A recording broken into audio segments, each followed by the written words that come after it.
I'm Allen Henderson, a broker at Henderson Real Estate. Welcome to the Ahwatukee History Project. In this episode, A. Wayne Smith tells us about his early days at the Maricopa County Planning Department, going out on his own, and then taking pencil to paper to develop the Ahwatukee Master Plan. Well, I am delighted to be here this morning with Wayne Smith. No story of the history of Ahwatukee-Foothills can start without Wayne's story. Wayne was the first one to put pencil to desert here. So Wayne, with that, let me ask you a little bit about what brought you to Arizona in general and Ahwatukee-Foothills specifically. Well, to come here was to work for Maricopa County Planning Department, and which it was called Advanced Planning, doing planned communities, checking them, I guess you might say, for Maricopa County Planning Department. And at that time, probably the only really planned community was Sun City. And there were a few smaller retirement communities. And so I ended up working for a year and a half. And there seems to, as it is even now, political upheavals in the department. And I guess the planning director was released, and my immediate boss ended up being the acting planning director, and that made me the assistant acting planning director, of which I really didn't know that much about governmental operations, and it was not that encouraging, so I stayed there only 1 year. What would be the time frame on that, Wayne? When did you arrive in the Valley? Wow, I would say probably around 1975, I think. I may be wrong, I don't know. 65? Yes. 1965? Yes. Okay. Yeah. And so I resigned, and I was told that I was going to miss out on all of the job security that the county provided for me. And I don't know where the statement came from, but I said, no, I appreciate your concern, but I hope I'm my own best security, and open my own practice then. And that's what I started with one little office on 1000 Apache Boulevard in Tempe. And your education, so to speak, was in urban planning and landscape architecture, is that right? Yes. Well, my first degree was in ornamental horticulture and landscape design, and I didn't feel adequate to really what I wanted to do. And so I went back to Michigan State and got my second degree in city planning and landscape architecture. And at the time, landscape architecture was kind of a practice in its infancy, right? Yes, absolutely. Yeah. Well, it was more so on the East Coast and in California. But here, there was only one other firm, an individual of one did landscape architecture. And we were sort of the first that would do both land planning as well as landscape architecture. Well, that got you in the Valley. What got you to Ahwatukee-Foothills, the future Ahwatukee-Foothills?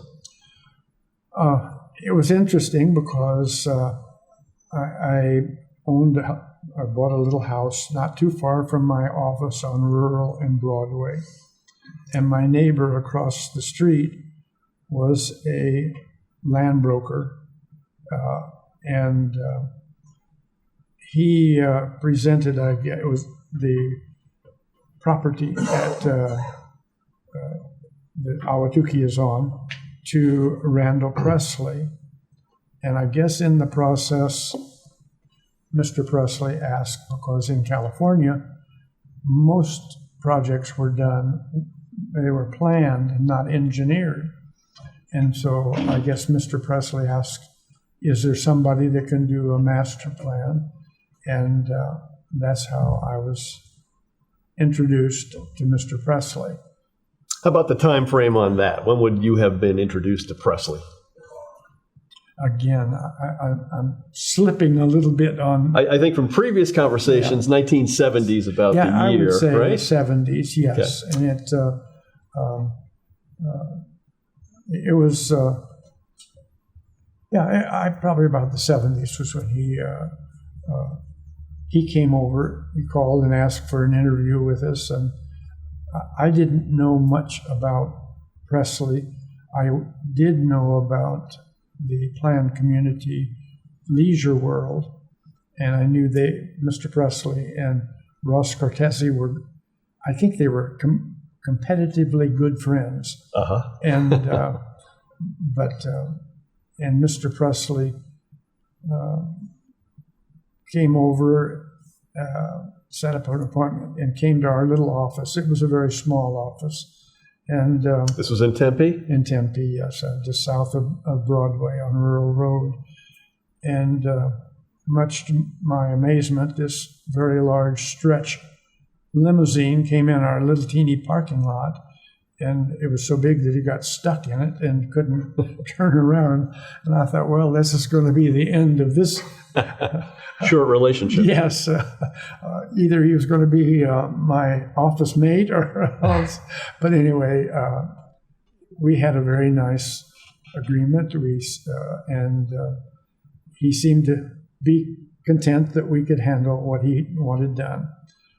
But I do remember that he definitely wanted it to be a retirement community exclusively because Mr. Cortese was doing a leisure world out on Power Road in Mesa.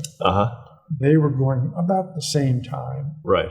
And so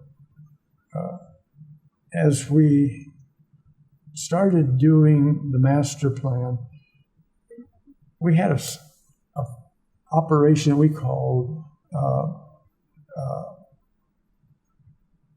doing I'm trying to think of that, constraint study. Constraint study. Yes, which we would try to learn as much about the site as we could possibly know. The grading, the water, the sewer, all this. So we did the constraint study. And in doing so, we realized that like every place else in the valley, all the streets were grid system. And well, there were no streets in Ahwatukee at this time. There was nothing. Well, the freeway, there were a couple of over-ramps over the freeway to nowhere. And at that time, I did have a little stables on Kyrene and Warner Road. And we used to ride our horses up over the freeway and out into the desert, and there was nothing there. Just desert. Just desert, yes. And about the same time, the gentleman that ultimately became our client, Leroy Smith, bought the property north of Elliott and sold it to Wood Brothers, and they were starting development. So all of this was coming together at about the same time. And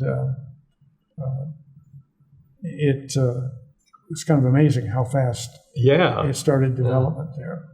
In the course of putting together a master plan for Presley, did you coordinate it at all with Wood Brothers? I mean, Elliott Road kind of bisected Presley's property with Wood Brothers' property.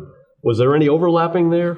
Not that I recall at all. And we were so intent on getting an overall master plan. And when we knew that there were the only major influences, naturally, other than a mountain in the way, were two over-ramps at Elliott and Warner.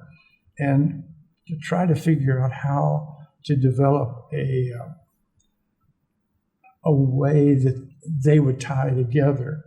And so that's why Warner-Elliott Loop became, in effect, that we ran into a mountain and we didn't want it to be a dead-end cul-de-sac, and that's why it's a loop became as it's fondly referred to as the world's largest cul-de-sac. Right.